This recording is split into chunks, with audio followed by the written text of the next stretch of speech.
Hello everyone. In this video, I wanted to go ahead and show you guys how the recycling bins work on SharePoint. So those of you that don't know, there is a first stage recycling bin and then a second stage recycling bin. So the second stage is just meant to be more of like a safety net, and this is from the SharePoint documentation on recycling bins. So what we're going to do is we're going to play out a scenario here in a second, but also those of you that are curious out of the box, the retention time for deleted files is 93 days. So just keep that in mind.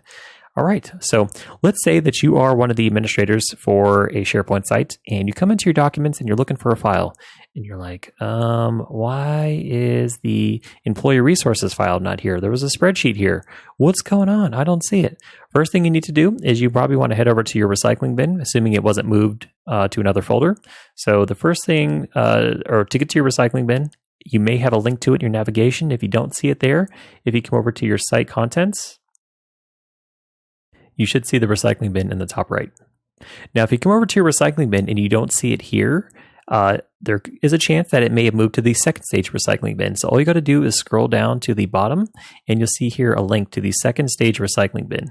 And this is actually the file that we were looking for. So from here, you can actually delete the file forever and ever and ever, or you can just decide if you want to restore it. So let's go ahead and restore it.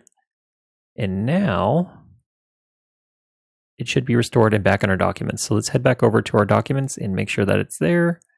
And there it is. So that is how you access files that have been deleted that may be in the initial stage of the recycling bin, or you may have to take it one step farther and go over to the second stage recycling bin and then restore it there.